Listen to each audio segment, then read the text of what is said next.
fue el Estado.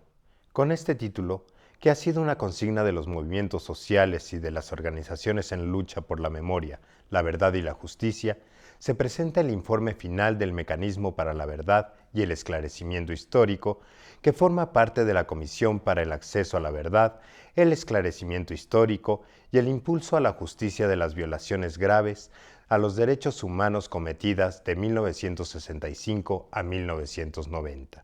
A pesar de haber sido creada en octubre de 2021 por decreto presidencial, esta comisión ha tenido un camino sinuoso y que, a pesar de los obstáculos, ha logrado ver la luz con este informe que en el título resume más de 6,000 páginas de una exhaustiva investigación realizada a partir de testimonios y trabajo de archivo.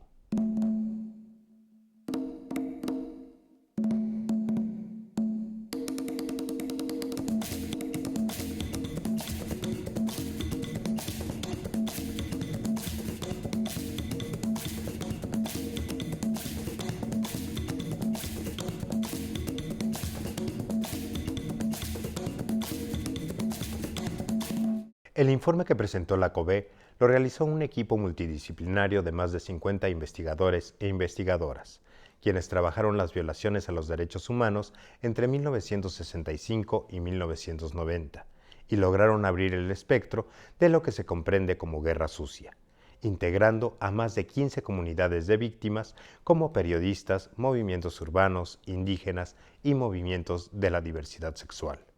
El equipo de trabajo afirma que para desmontar la violencia que vivimos actualmente es necesario mirar atrás, por lo que no se enfocaron en hacer arqueología, sino en identificar las estructuras que posibilitan la situación de violencia que seguimos sufriendo. Sobre esto platicamos con David Fernández y Alina Gutiérrez, quienes nos compartieron el arduo trabajo que realizaron, así como el análisis y las conclusiones a las que llegaron. En octubre del 21, el presidente López Obrador creó una comisión de la verdad. Esta comisión de la verdad tenía como finalidad investigar qué ocurrió en el periodo del 65 al 90, que popularmente se conoce como de la Guerra Sucia, y además fortalecer la búsqueda de los desaparecidos de aquella época, también el reparar a las víctimas de larga data de aquellos años y finalmente memorializar lo que ocurrió. También llevar a la justicia, era la intención, a algunos perpetradores.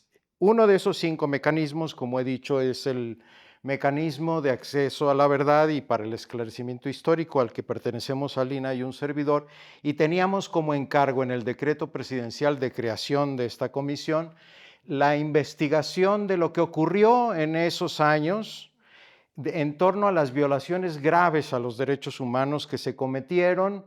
Originalmente se pensaba a víctimas estudiantiles o del movimiento obrero sindical o de la guerrilla.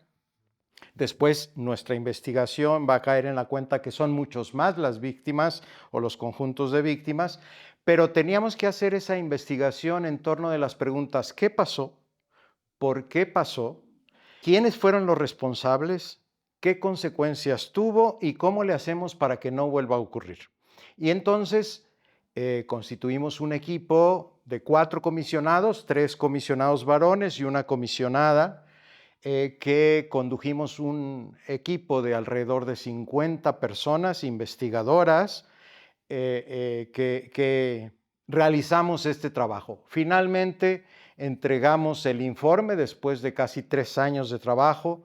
Lo entregamos el pasado mes de julio a la Secretaría de Gobernación y lo presentamos públicamente en septiembre a la opinión pública, y se ha iniciado una polémica y una discusión al respecto, y este es pues lo que somos el mecanismo y la finalidad y el trabajo que hemos realizado.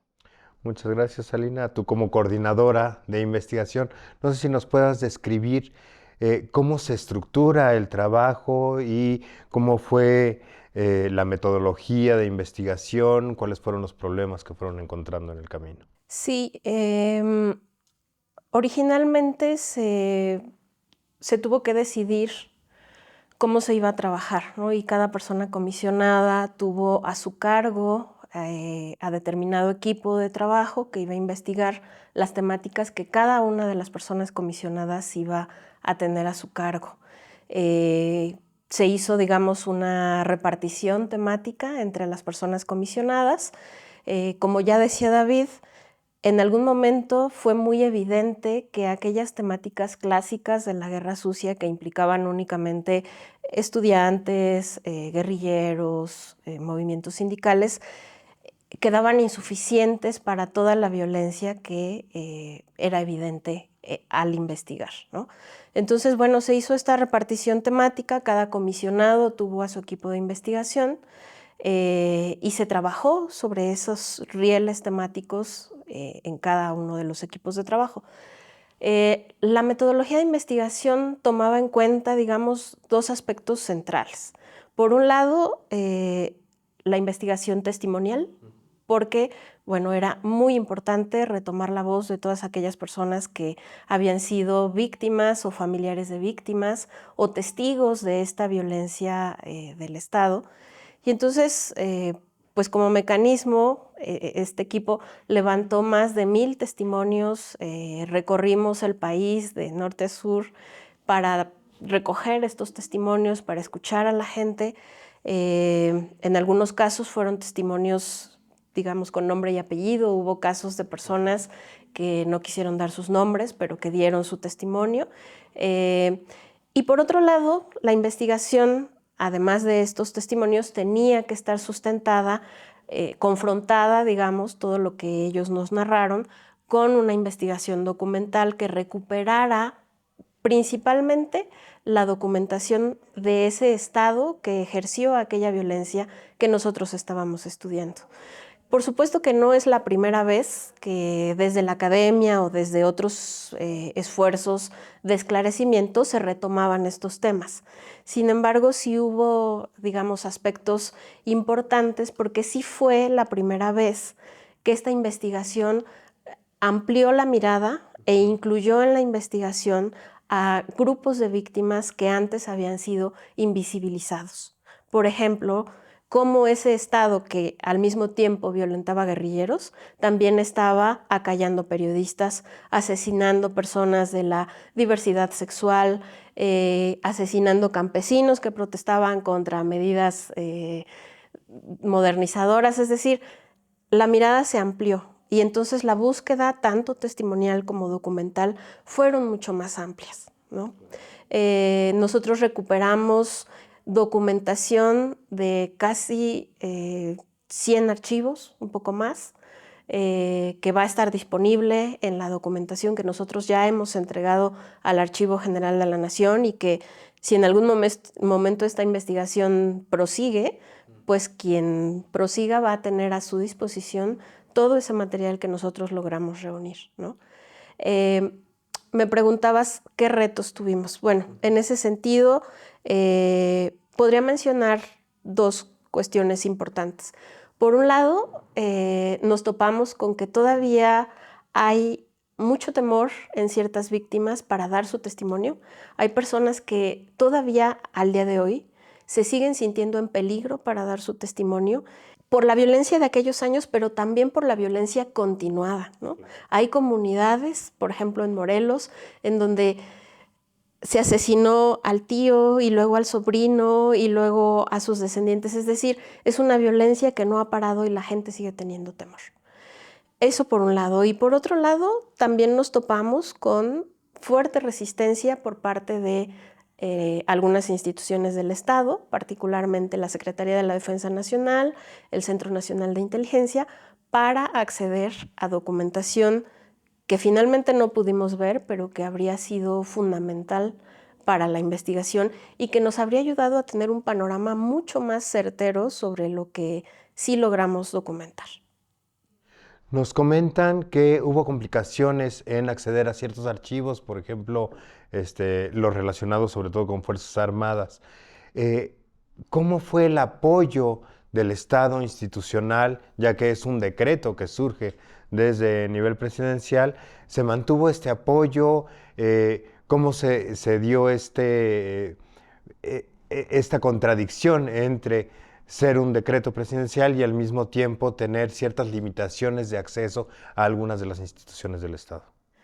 Bueno, la retórica oficial siempre fue: el archivo está abierto, ¿no? Todo lo que quieran consultar pueden verlo. Y efectivamente, nosotros estuvimos acudiendo al archivo histórico de la Sedena durante aproximadamente un año, un poco más. Inicialmente la Secretaría, pues digamos, colaboró pasivamente, dijeron, pues aquí está, pasen, vean qué les sirve. Nos dieron una especie de instrumento de consulta que en realidad era muy escueto y que no nos permitía mirar con mucha claridad qué es lo que había realmente en sus acervos. Esto llevó a que los investigadores que estuvieron haciendo este trabajo tuvieran que elaborar un inventario. Revisaron anaquel por anaquel del espacio al que nos permitieron acceder.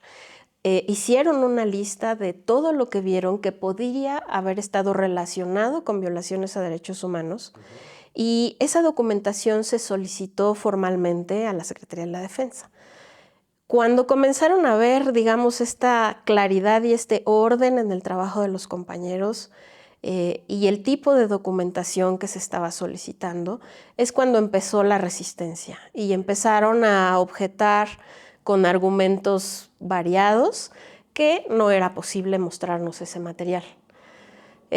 Hablaron de seguridad nacional, hablaron de buenas relaciones con otros estados, porque nosotros estábamos pidiendo, por ejemplo, ver temáticas de agregadurías militares en otros países, ¿no? Y bueno, pues empezó la resistencia. Cuando seguimos insistiendo y no quitamos el dedo del renglón e incluso hicimos público un informe a la sociedad en el que decíamos, está esta información, queremos verla y no se nos está permitiendo, pues digamos la cosa se tensó un poco más y empezó una especie de alteración de la documentación.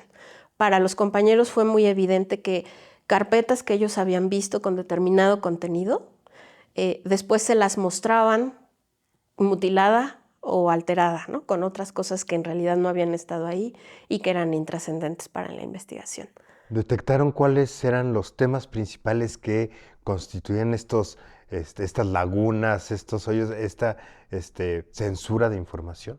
Sí, hay, por ejemplo, cuestiones vinculadas a la desaparición de algunas personas pertenecientes a grupos armados, también lo que tiene que ver con agregadurías militares, eso estuvo completamente limitado. Es decir, doña Rosario, Eso. campañas políticas, no pudimos encontrar nada de Cloutier, por ejemplo, que para nosotros era importante en ese marco. Ese fue el tipo de cosas que nos fueron ocultando. ¿En algún momento sintieron algún peligro para su integridad como equipo de trabajo? Fue intimidante. Los compañeros narran cómo al estar en la sala haciendo la revisión documental, detrás de cada uno de ellos, aquí al lado, había un militar todo el tiempo mirando qué estaban revisando, ¿no? Y cuidando que no hubiera, digamos, ninguna acción que no estuviera permitida. Esto cabe señalar que, a diferencia de lo que ocurre en casi cualquier archivo consultable, no permitieron meter ningún dispositivo para anotar, ni computadora, ni tableta, ni teléfono celular, únicamente lápiz y papel, ¿no? E incluso en algún momento llegaron a pedir revisar las notas que nuestros compañeros levantaban en el archivo, ¿no? También en algún momento se describió que, bueno, se les impedía el acceso y el militar que estaba en la puerta mostraba su arma, ¿no? Claro que nunca los amenazaron directamente, pero, digamos, estas actitudes de intimidación fueron reiteradas y sí hacían que los compañeros expresaran que trabajar en ese archivo fue particularmente complicado. Es el tipo de temas que siguen ocultos porque hay un pacto de impunidad, hay un pacto de silencio que se mantiene al día de hoy, por lo cual ha sido muy difícil acceder a documentos públicos que permitan dar fe, probar fehacientemente la participación del ejército, pero no solo del ejército, de otros organismos también paramilitares que existieron en ese momento.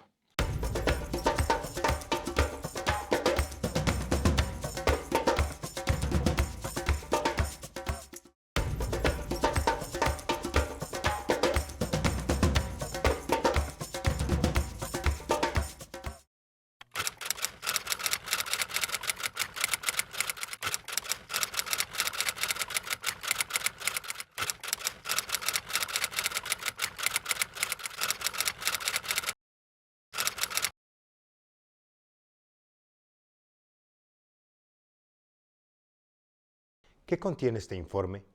En más de 6.000 páginas, la comisión plasmó más de 1.200 testimonios recopilados a lo largo de la República Mexicana que fueron respaldados por un profundo trabajo documental extraído de archivos, entre ellos el Centro Académico de la Memoria de Nuestra América, del cual sacaron algunos de los documentos que confirmaron los vuelos de la muerte, realizados por el ejército mexicano en la década de los 50, aún antes que los ordenados por las dictaduras de Pinochet y Videla. Me llama mucho la atención, Alina, que dice, que comentan que se amplíe el espectro de lo que eran los temas tradicionales de la Guerra Sucia. Ustedes empiezan a hacer esta investigación, una serie de testimonios, y empiezan a encontrar otros sectores. No sé si podrías ampliarnos esta información. ¿Qué encontraron? ¿Qué fueron descubriendo en este proceso de trabajo? Empezaré hablando de quiénes perpetraron esta violencia. Los perpetradores que logramos identificar a través de la investigación son en su mayoría personas que fueron entrenadas por el Estado para realizar estos actos de contrainsurgencia, ¿no? Para disciplinar, violentar, eliminar a aquellas personas que consideraban enemigas del Estado, ¿no? Y entonces esta violencia que originalmente se dirigió contra organizaciones armadas porque en un contexto, digamos, de la Guerra Fría fueron vistas como un peligro contra el Estado directamente, después también comenzó a ejercerse con los mismos recursos y con los mismos métodos en contra de comunidades tan diversas como, por ejemplo, los chicos banda, las personas de la diversidad sexual, contra periodistas que eran, digamos, que se salían de la regla institucional, ¿no? Disidencias religiosas, ¿no? Personas que en algunas regiones del país, particularmente en el sureste, optaron por religiones alternativas a la dominante, contra personas migrantes de Centroamérica, particularmente guatemaltecos. Logramos documentar una serie de cuestiones terribles contra esa comunidad y cómo todo el aparato del Estado colaboró para esa violencia y asesinatos que se cometieron en ese contexto, contra personas que se organizaron para luchar por sus casas, ¿no? Estos movimientos urbano-populares que se dieron particularmente después del terremoto del 85 en la Ciudad de México, por ejemplo, ¿no? También hablamos de una época en la que los proyectos, las grandes obras estratégicas, modernizadoras del Estado, en muchos casos violentaron y despojaron a comunidades enteras de sus territorios, ¿no? Y entonces encontramos una cantidad inmensa de personas desplazadas, de personas violentadas, incluso asesinadas en ese contexto. Esto incluye comunidades indígenas y luchadores por la defensa de la tierra. Así digamos. es curioso que en algunas de las temáticas hay personas que están en varios, ¿no? O sea, hay personas que estuvieron en un contexto de violencia y después les toca estar también en otro, ¿no? Por ejemplo, guerrilleros que terminaron siendo violentados en el contexto de la violencia contra partidos políticos, por ejemplo, ¿no? Algo curioso, también encontramos que esa violencia del Estado disciplinó también a integrantes de los propios cuerpos de seguridad del Estado, ¿no? Militares que se opusieron a seguir órdenes que violaban derechos humanos, policías que se opusieron también a seguir esas órdenes y que por lo mismo pues fueron o desaparecidos o asesinados o sus familias fueron violentadas y que lo siguen buscando hasta la fecha, ¿no? Entonces fue muy evidente que esta violencia estatal, que sí inició contra un sector muy particular, después amplió el espectro porque el objetivo al final era mantener la seguridad del propio Estado. Entonces toda aquella comunidad que resultaba o era leída como un peligro para esa seguridad del Estado en su retórica, en sus maneras de funcionar, entonces era un enemigo y por lo tanto tenía que ser neutralizado, entiéndase esto como se entienda, ¿no? Uh-huh. ¿Ustedes lograron encontrar, documentar violación a los derechos humanos dentro de las Fuerzas Armadas de nuestro país? Así es una de las líneas de investigación que se encontró, digamos, al fragor de la investigación. Fue evidente que había familiares, por ejemplo, de víctimas desaparecidas que habían sido parte de, por ejemplo, las policías estatales o militares y que fueron pues violentadas por el propio Estado por negarse a participar en acciones que violaban derechos humanos, o también está documentado por formar parte de la diversidad sexual o por su condición de mujeres, ¿no?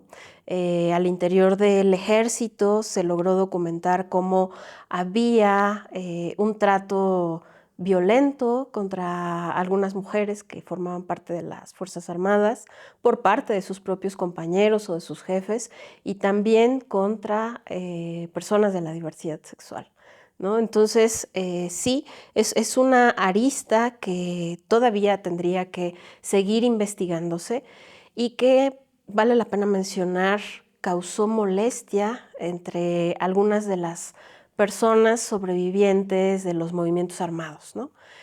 Para ellos fue violento, y así lo expresaron, que estuviéramos entrevistando perpetradores cuando en realidad ellos eran las víctimas y no los integrantes de las Fuerzas Armadas. Y aquí pues vale la pena decir que la valoración que se hizo desde este grupo de trabajo fue que las violaciones a derechos humanos se cometen contra las personas sin importar su condición física, moral, social, política. Son violaciones a derechos humanos, ¿no? Y no podemos excluirla de este análisis por pertenecer a las Fuerzas Armadas, sobre todo porque en muchos casos sostuvieron posturas dignas ante esta violencia y se contuvieron de participar en muchos de estos actos violatorios.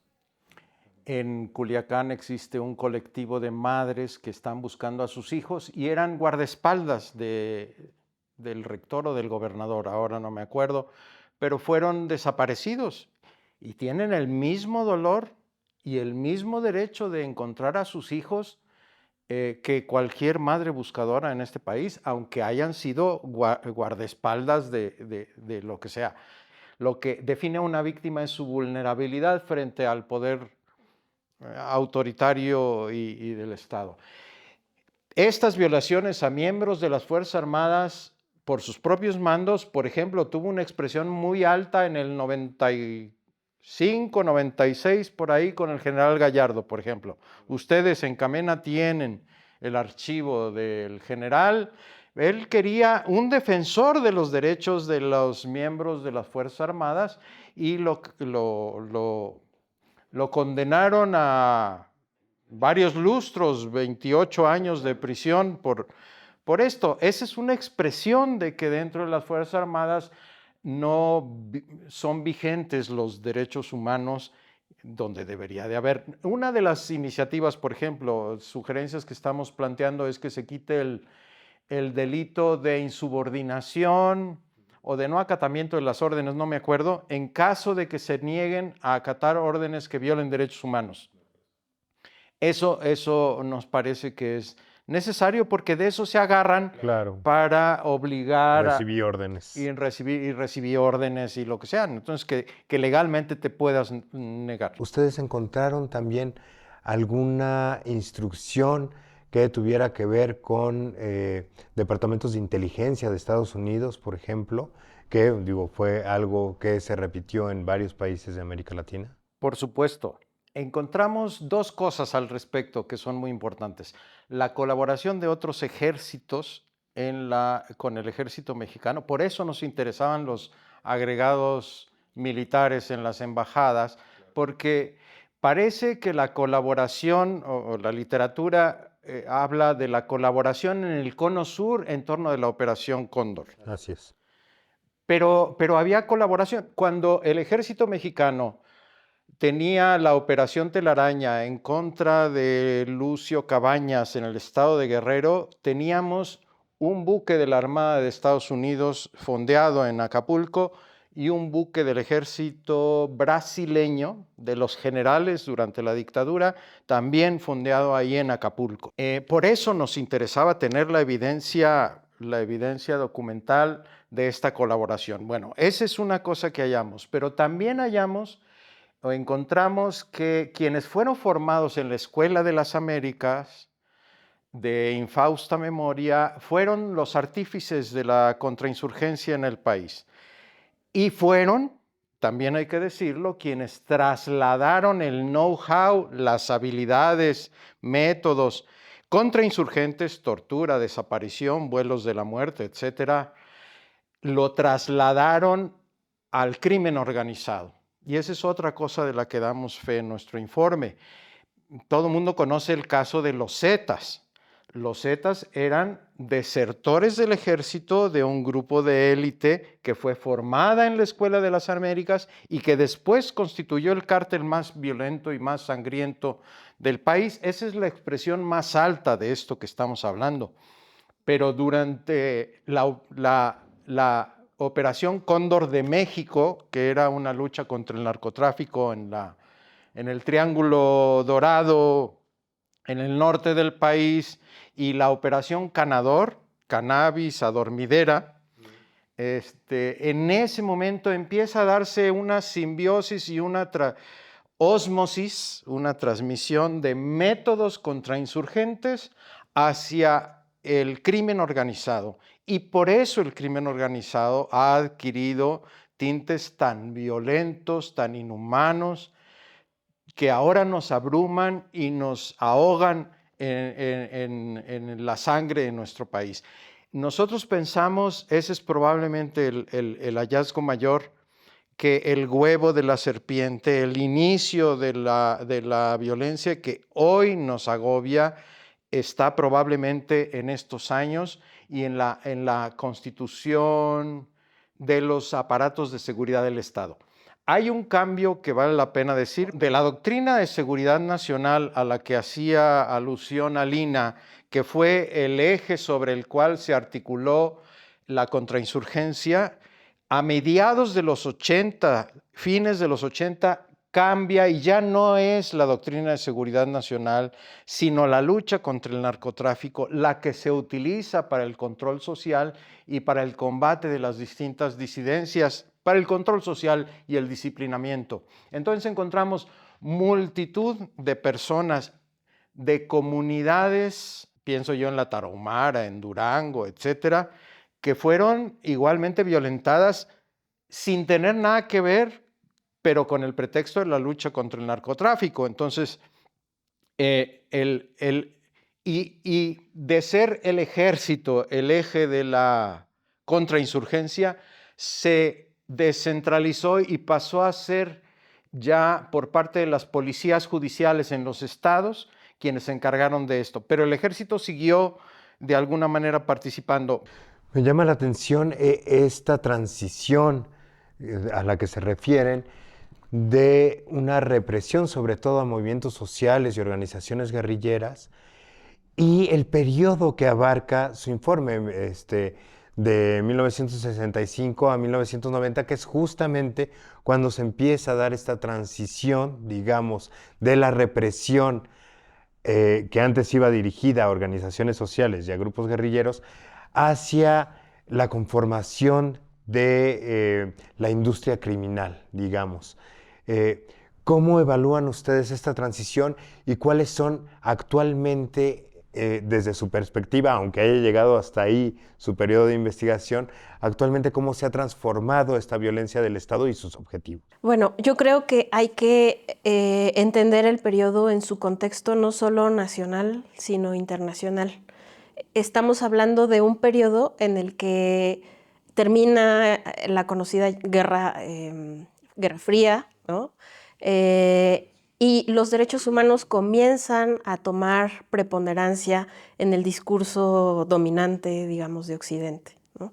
Entonces, me parece que el Estado mexicano, que tenía, digamos, estos métodos de disciplinamiento social para la seguridad del Estado, comienza a evaluar que esa retórica de seguridad nacional deja de funcionar, pero hay pues cuerpos de seguridad entrenados que siguen ahí, que se están saliendo de control hacia mediados de los 80s. Recordemos, por ejemplo, el caso de la Dirección Federal de Seguridad, que finalmente desaparece y es desmantelada por la evidente corrupción de sus integrantes, ¿no? De sus agentes, de sus directores.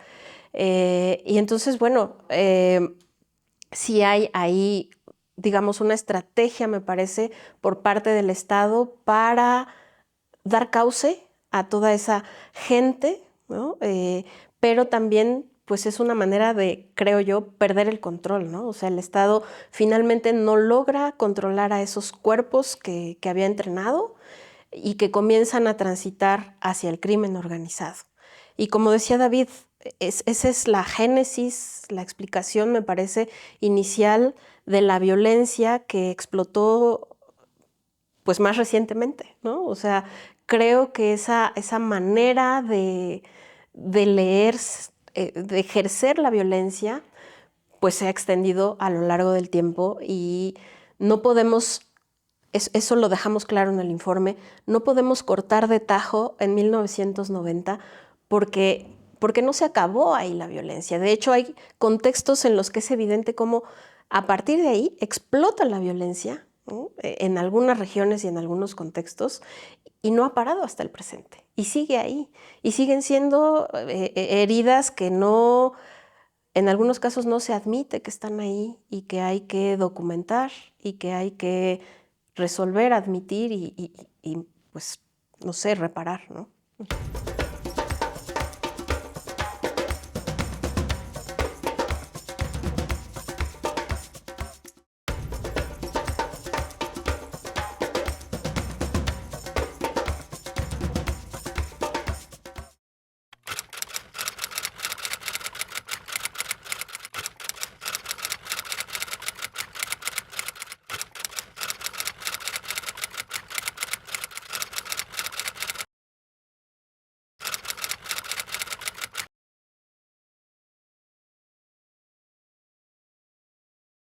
Este extenso informe realizado por el mecanismo nos plantea muchos retos a futuro. Sin embargo, también sugiere algunas de las rutas que se pueden construir con la finalidad de frenar la violencia que vivimos, y que van desde la reforma de las instituciones del Estado y la reparación del daño hasta modificaciones legales que aseguren la no repetición de estos hechos, garantizando el derecho a la verdad, la justicia y la memoria.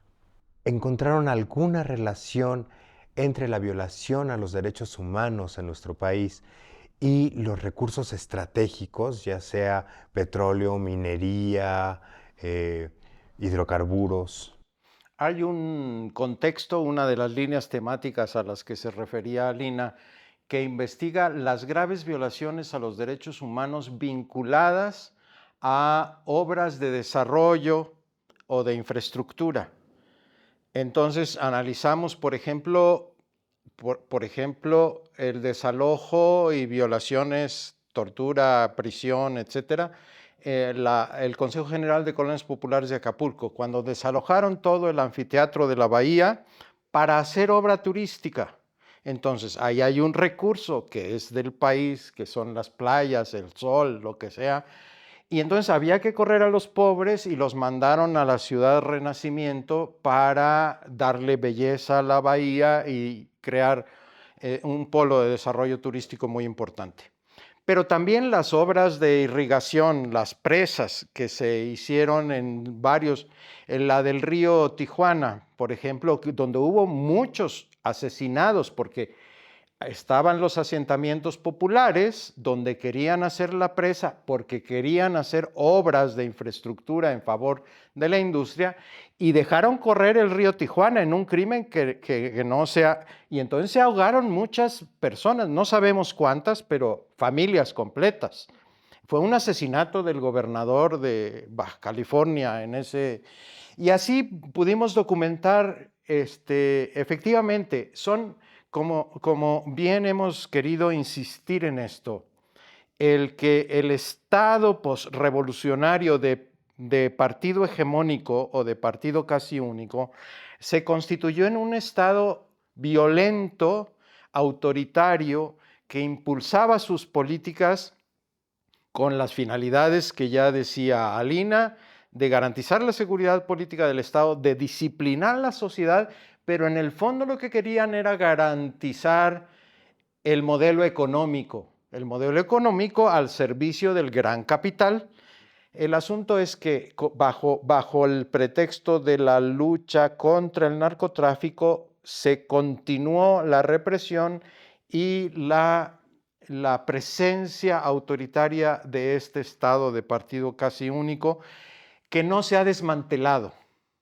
Y por eso hay factores de continuidad, pero es otro apunte aparte. Pero sí, claro, el desarrollo del gran capital siempre está en el fondo, siempre, del combate a las disidencias y del combate a los indisciplinados, a los que ponen en riesgo la civilización, la moral, el status quo, etc. Me gustaría preguntarte, Lina, hablas justamente de varias líneas de investigación que se fueron abriendo. ¿Cuáles fueron las que más les llamaron la atención al equipo de investigadores, o las que no se esperaban encontrar, o las que por encontrarlas lograron ver cosas que no estaban en el panorama de su perspectiva de investigación? Bueno, hubo dos particularmente que ni siquiera estaban inicialmente contempladas y que fue evidente que no podíamos dejar fuera porque surgieron testimonios. O sea, hubo personas que dijo, aquí estamos nosotros y también nos violentaron, ¿no? Es el caso de los periodistas y el caso de las fuerzas de seguridad del Estado que fueron violentadas por el propio Estado, ¿no? Policías militares. En esos casos inicialmente no los teníamos como tal en el radar y a partir de los testimonios tuvimos que iniciar esas líneas de investigación y documentar qué es lo que había pasado ahí, ¿no? Fue una sorpresa también para nosotros porque, claro, bueno, la mayor parte de las personas investigadoras que participamos en esto venimos de formación histórica, ¿no? Somos historiadores. Y entonces, bueno, traíamos como el chip de la guerra sucia tradicional, ¿no? Pero abrir este nuevo panorama, pues sí implicó mirar desde otra perspectiva. Encontramos más de 100 periodistas asesinados y por supuesto están invisibilizados. Pero otro panorama que a mí en particular me llamó escándalo es la violencia de la que fueron objeto las personas particularmente transexuales, que hubo una matanza durante 5 o 6 años en Chiapas, durante el gobierno de Patrocinio González Garrido, de más de 100 asesinatos y personas desaparecidas aquí en Tlaxcuaque, en las mazmorras donde coincidían en las mazmorras de Tlaxcuaque los guerrilleros, los estudiantes y las personas transexuales. Las personas transexuales eran desaparecidas, violadas, torturadas. Entonces fue algo cuya dimensión no podíamos obviar. No podíamos pasar de largo sobre eso que había ocurrido. Pero, por ejemplo, o también en Tlaxcuaque también coincidían las mujeres que abortaban. Si había una denuncia contra una mujer que había abortado, la llevaban a Tlaxcuaque, la torturaban y la violentaban ahí adentro. Entonces, estas cosas, y eran los mismos, era Arturo Durazo y era la policía política del Distrito Federal, porque además tenían el permiso, a cambio de dar seguridad política al Estado, tenían permiso de gestionar o administrar el crimen dentro de la ciudad. Y esa es otra cosa que no se ha cambiado. Otra cosa que creo que es importante tratar de comprender como sociedad se habla mucho de la víctima, del familiar de la víctima, como personas localizadas en ciertos momentos coyunturales. Sin embargo, creo que en las 6,000 hojas que contempla el informe, también da cuenta de que la violación de los derechos humanos no solo ataca a las personas, a las víctimas, sino que va resquebrajando los lazos, los entramados sociales. No sé qué puedan abordar al respecto, cómo esta represión no solo es focalizada, sino que va creando una situación de terror, de miedo, de vulnerabilidad de todos los habitantes de México. Sí, fue muy evidente que estas violaciones a derechos humanos que se cometieron contra determinadas personas fueron en realidad una violencia contra toda la comunidad a la que pertenecían estas personas. Porque, claro, lo que le hacían a una persona de esa comunidad era una amenaza de que eso mismo le podía ocurrir a cualquiera que se atreviera a contestar o desafiar la moral establecida, las formas del Estado, el discurso oficial, etc. Entonces, ciertamente, una cosa muy importante de este decreto, creemos, es que mandataba entregar este informe que elaboramos no solo a las víctimas, sino a la sociedad, porque al final esta violencia nos impacta a todos, ¿no? Cuando vemos, por ejemplo, lo que está ocurriendo ahorita en Sinaloa o en Chiapas contra los migrantes, en realidad no es que esté yo exenta y no me afecte, nos afecta a todos porque esos derechos que están siendo violentados son también los derechos que yo tengo, y si el Estado se permite violarlos de esa manera contra mi semejante, a mí nada me garantiza que no los va a violar también contra mí, ¿no? ¿Cómo podría yo quedarme callada y no defender a estas personas cuando estamos viendo cómo eso sucede de esta manera, ¿no? Nos afecta colectivamente. Desde luego, en este sentido es muy representativo el nombre que tiene el informe. ¿Fue el Estado? ¿Fue el Estado? Y fue el Estado al final, porque encontramos sí que había agentes privados. En algunas ciudades fueron las empresas de los centros históricos las que pagaban para la limpieza social que se realizaba allí, y la ejecutaban las policías judiciales. Entonces, pero en otros lados se crearon escuadrones de la muerte, o se crearon guardias blancas en el campo que servían a algunos caciques y que apoyaban o cerraban la pinza junto con el ejército. Entonces, aunque hay agentes particulares en algunos de estos, por ejemplo, en el asesinato de periodistas, hay agentes particulares o privados, pero sin embargo esto se realizaba con aquiescencia o respaldo o ocultamiento o justificación de parte del Estado. El trabajo que realizaron los medios de comunicación entonces era deleznable, verdaderamente terrible, justificando la represión y el asesinato de todas estas personas a quienes presentaba, en el mejor de los casos, como subversivos, en el peor de los casos como mujercitos a quienes merecían morir. Y con el respaldo, como digo, la simpatía de parte del Estado. Al final, y esa es la definición de violación a los derechos humanos, es aquella cometida por agentes del Estado o por particulares con el respaldo, la simpatía, el ocultamiento de parte de las autoridades públicas. Por eso nuestro informe se llama Fue el Estado. No son los únicos perpetradores, hay otros perpetradores, pero la responsabilidad última es del aparato estatal. Desde luego. ¿Cuáles son las conclusiones que pueden sacar como equipo de trabajo después de la realización, la publicación de este informe? ¿Qué podemos hacer para cambiar una situación de violencia que nos sigue pegando, que nos sigue siendo muy fuerte en nuestro país?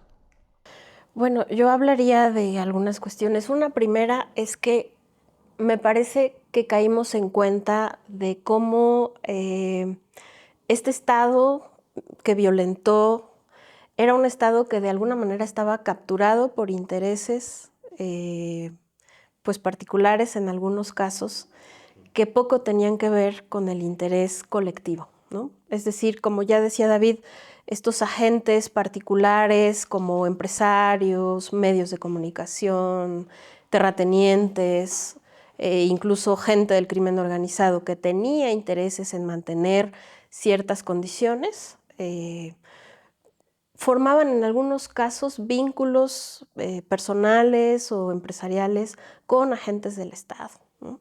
Y en ese sentido es importante hablar de cómo podemos ver hasta la actualidad cómo el Estado de alguna manera sigue teniendo vínculos con intereses que no son del bienestar colectivo, ¿no? Y que eso de alguna manera condiciona la manera en que el Estado se relaciona con su ciudadanía.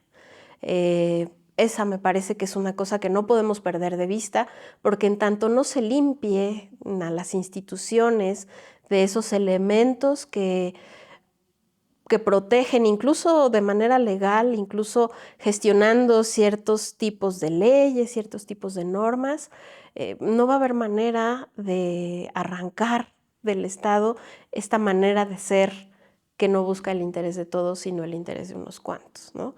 Por un lado. Y por otro lado, me parece que también algo que claramente podemos decir es que esto no se acabó en los 90 y que esa violencia contra estas comunidades, aunque ya no hay guerrilleros como tal, aunque en muchos casos algunas de esas comunidades ya no existen, la violencia está ahí. Basta ver cuántos periodistas han sido asesinados en el último sexenio, basta ver cuántas personas han perdido la vida en esto que ahora se llama la guerra contra el narcotráfico, ¿no? Cómo los crímenes de odio continúan contra la comunidad de la diversidad sexual, es decir, sigue habiendo contra los migrantes, ¿no?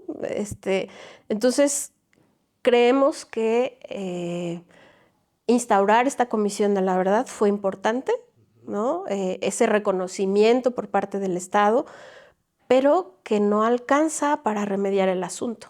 Es un primer paso, pero hay que tener voluntad política por parte de quienes encabezan el Estado, no solo para reconocer aquella violencia y reparar a las víctimas, sino para reconocer qué de aquellas violencias ha continuado en el tiempo y qué tienen que hacer ellos para erradicarla.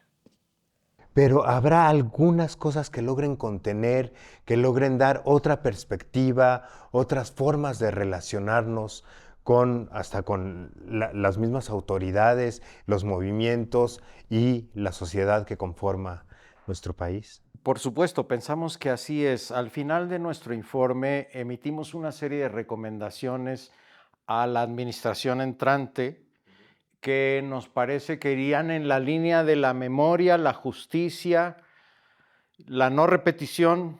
Entonces, ahí proponemos una serie de mecanismos. No ha habido procesos de juzgar a quienes perpetraron estos crímenes de lesa humanidad, quienes son responsables de los miles de desaparecidos de aquella época, y ahora tenemos 115,000 o 120,000 desaparecidos en el país porque no se remediaron aquellos, o no se llevó a la justicia, es decir, no ha habido tribunales, no ha habido procesos de verdad. Nosotros pensamos que tiene que haber nuevas comisiones de la verdad, pero que arranquen en el 90. Nosotros terminamos en el 90. Ahora, ¿qué es lo que ha pasado después? ¿Quiénes son los perpetradores de esta violencia? O comisiones de la verdad locales, en Chiapas, en Oaxaca, en Guerrero, en Sinaloa, que vayan esclareciendo esto. También pensamos que tiene que haber una nueva ley que dignifique a las víctimas y que les dé la razón. Quienes no conocen esto están condenados a repetir la historia.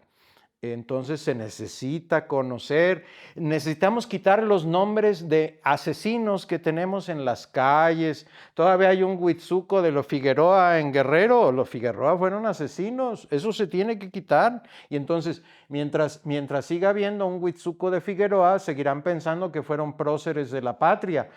O hay calles, Díaz Ordaz y Echeverría, la colonia Echeverría en Guadalajara. Yo vivía ahí, me da vergüenza. En fin, hay funcionarios hoy en esta administración que estuvieron al frente de, ya dijimos, Canador y Cóndor, que fueron artífices de la represión y de la ósmosis que dijimos entre aparatos del Estado y crimen organizado. En fin, hay mucho que hacer, pero por supuesto que hay mecanismos que hay que echar a andar. Una de nuestras primeras recomendaciones era desmilitarizar el país. Ya no nos hicieron caso, pero nos parece que no hay que quitar el dedo, no hay que quitar el dedo del renglón, ¿verdad? Pero el Estado tiene que reconocer que él fue violador de los derechos humanos, es probablemente la primera de todas las recomendaciones. Reconocer, y no solo el Estado, porque ya lo hizo apenas la presidenta con la matanza del 68, pero ahí tenía que haberlo hecho el ejército. Sí, y bueno, también en este sentido no podemos dejar de mencionar la importancia que tienen los archivos y el acceso a la información para poder documentar todo esto, ¿no? Una de las recomendaciones que nosotros hicimos fue la modificación de las leyes que tienen que ver justo con el acceso a los archivos y con el acceso a la información pública, pues que, por ejemplo, con la desaparición de órganos como el INAI, se ve en riesgo. Nosotros, a pesar de que éramos funcionarios de la Secretaría de Gobernación y por decreto podíamos tener acceso a cuanta documentación necesitáramos, no lo tuvimos y tuvimos que recurrir a este recurso del INAI para poder acceder a documentación que de otro modo no podíamos ver.